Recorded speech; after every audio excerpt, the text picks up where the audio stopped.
Everyone, greetings.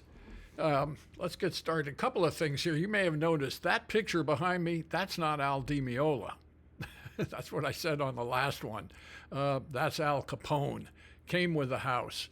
And a funny story, one of my race buddies, Dave Olson, bought Al Capone's yacht. It looked like an ocean liner. I think the thing was like 165 feet long, steel hull. And Dave, man, that guy's got more courage than anybody I know of to try to take on a project like that. Turned out even the hull was terrible, but Dave Olson has a steel fabricating company in Oakland, Olson Steel. And so he could fix the hull, and he did. It was just beautiful. What he did was beautiful, and I was going to lend him this this picture of Al to hang in the boat, but he ended up selling it after spending God knows how many millions on it. And then the guy that bought it spent like another 3 or 4 million. I mean, jeez, come on. Any rate, first of all, that's not Al Di Meola, which is what I said. Second, I left out one important thing about Manny's that was really pretty shocking and very complimentary. When we were sitting at dinner, Henry says, "You know, one of the things about Boogie, one of the best things about Boogie," and I'm thinking he's going to say something about the amplifiers. "You got integrity." Huh? I mean, integrity. You guys are the real deal. You're honest. You do what you say. And I'm saying, yeah, what? And he said, well, you don't understand how rare that is in this business, probably in every business. So I wanted to pass that on because, again, I was just a fledgling starting out guy. I was idealistic, and I guess that's where the integrity came from. We still are.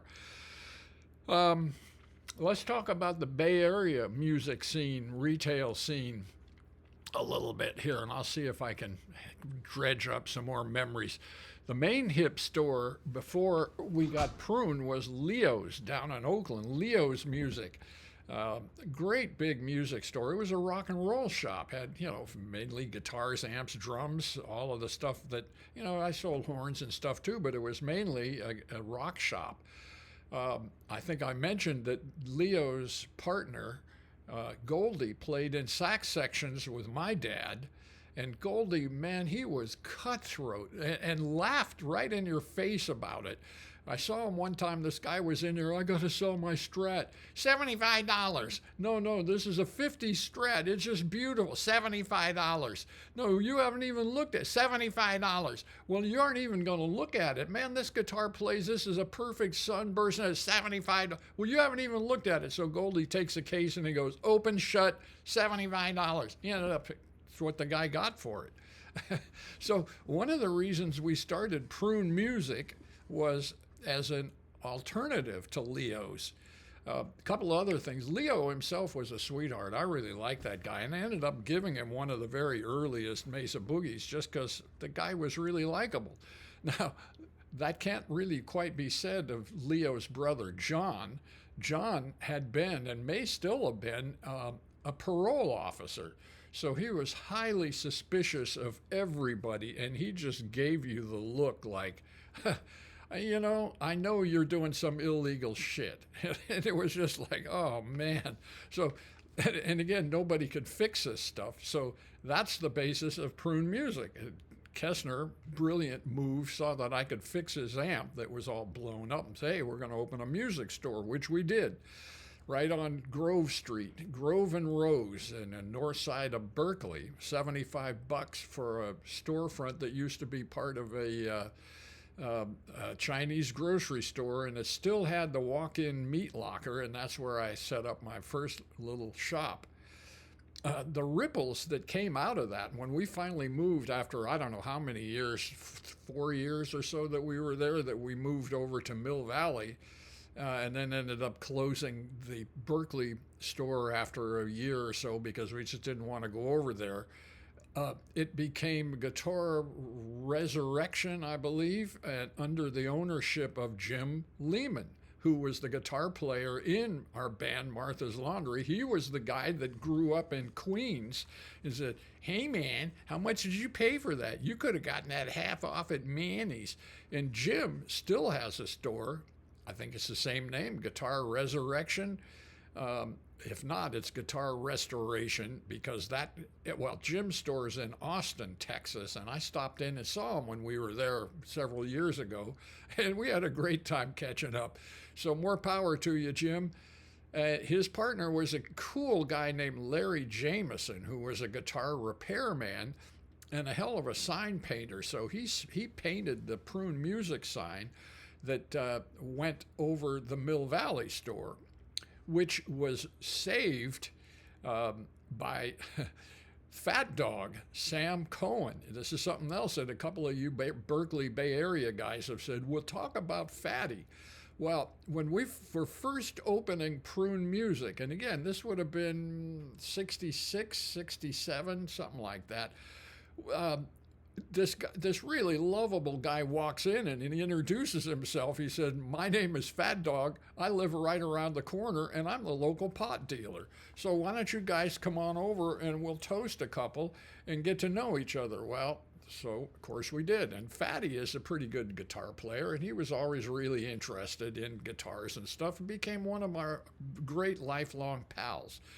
I think his born name is Sam Cohen, but everybody knows him as FatDog or Fatty, and a sweeter, more beneficent guy you couldn't find.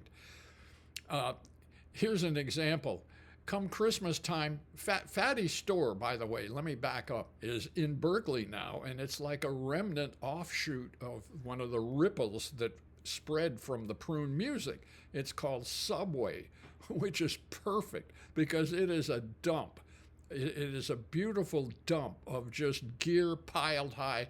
And again, you can call it vintage. He probably calls it used gear. That's what it was in those days. Nobody had that vintage. What do you mean vintage? It's just used gear. And so Fatty, part of his generosity is he goes around at Christmas time with a bunch of his beater old guitars, old acoustic guitars, and gives them to homeless people who might be broken down old musicians. Well, one guy that you're likely to see, I know I've stopped into FatDog's Subway Music, I don't know, 4, 5, 6 times or so. And I think more than half of the time there is a gentleman in there of the name of Taj Mahal just hanging out.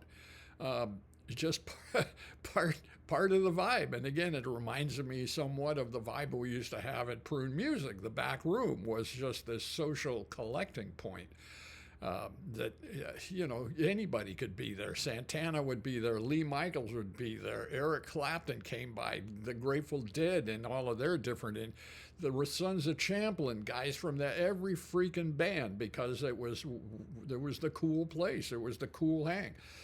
And I remember, speaking of crazy stuff, I remember yelling at these kids, hey, you kids, eat those ice creams outside before you come in and handle the gold tops. Well, some of those kids grew up to become the news, as in Huey Lewis in the news. So, I mean, that's the kind of place it was. What else? So Leo's music, as hardcore as it was, I remember jokingly, semi-jokingly, saying to Dave Kessner, my partner at Prune, I said, man, I wouldn't be surprised if, Leo's comes by or sends some thugs, hoodlums by to machine gun the front of our little store here as a competitor, or at least throw rocks through and break all the windows. And speaking of the windows, this was something that, it's my first attempt at business, and I'm trying to be businesslike and thorough. And the landlord, this cool Chinese guys, were looking at this lease, and he says, Grasher Responsibility. I said, what? Grasher Responsibility. And I said, what? I have no idea. I finally figured out what Grasher Responsibility was glass is our responsibility or liability. Grasher Responsibility. And that's a line we still get every once in a while around here because they think it's funny. So, but no, Leo's didn't bomb our place or break the windows. He did exactly the opposite. He came by and said, hey, fellas, congratulations. This store looks like you could use a lot more inventory. And we're thinking, yeah, hell yeah, we could. And he said, I got excess of stuff. And you know what? I could park a bunch of stuff up here. You could sell it on consignment. Just give me 10 over cost. 10% over cost. Really? Yeah, really? And so we went over to Leo's, and sure enough, downstairs there's this whole big basement area, and it's just his backstock full of stuff, full of guitars, amps, drums, amazing piles of stuff. So we did that. And again, business, we figured if we had $100 a day, we were doing good. And that was gross sales. Of course, money was much more valuable back then. Funny thing about Leo's, though, was throughout its time in Oakland, stuff kept disappearing, and they would go down to the basement and go, hey, wait a minute, I thought we had 3 of these guitars. I only see 2 of them, or maybe 1. And it would be like, well, yeah, it's up at Prune. It was, no, that one, I'm accounting for that one. There's one missing. And so constantly there was just, this is missing, that's missing. We thought we had this and it's not there. And this goes on for years, and everybody is slightly suspicious because how are we losing this stuff? We're sure we're losing stuff, and everybody's kind of, well, how's that happening? Well, Leo's moved up into Berkeley from Oakland at one point, and when they did that and cleared out the basement, what they found behind the piles of stuff was a hole in the wall that went over to the basement of the hotel next door. Now, this is Oakland. This was somewhat of a derelict hotel. But for years, somebody had been sneaking in there and basically ripping off one piece at a time every couple of weeks or so. And they didn't solve that problem, right? So Leo's, what a great guy. His last name is Malarious, almost like the disease. So he went by Leo Mallory was his stage name. FatDog, Subway, again, it's really interesting to see. So after we closed Prune, it became Guitar Restoration. And then after they moved out, it became Guitar Resurrection. No, the other way around. The point being that little funky storefront became a guitar mecca, starting with us, $75 a month, grass your reservability. For years, 3 different owners. Now I think it's something else. I think it's a violin studio or something. It's something slightly artistic up there. Across the street was Johnny's Roseway Fountain. And again, this is like right out of Zap Comics. And by the way, if you don't know Zap Comics, there is a theory that I have that the character Mr. Natural is FatDog, or vice versa. And Fatty knew our Crumb quite well. Everybody that lived in the house at that time, there was a Flakey Foont guy, there was this black chick, gorgeous black chick, like Angelfoot McSpade, and of course starts with Sam, FatDog, who was literally Mr. Natural. So all you aficionados, if you don't know about Zap Comics, especially the early ones, you're missing a whole cultural revolution. That guy was so talented. How he could, I'm talking about Robert Crumb now. That is the kind of sheer talent that cannot be taught, to be able to draw people in a cartoon format and yet reveal their character, what they're thinking, and have these great storylines. So Zap Comics, oh man, that's part of the culture, if you ask me. Of course, rock and roll was burgeoning then. Everybody was playing in bands. It was a whole counterculture time. What else can I remember here about... I talked about the hole here. Larry Jameson, great sign painter. Thank you, Fatty, for holding on to that sign. He had it attached up on the ceiling of his guitar. And he kept telling me, hey, you got to come get this sign. You got to come get this sign. Well, the sign's pretty weathered and worn.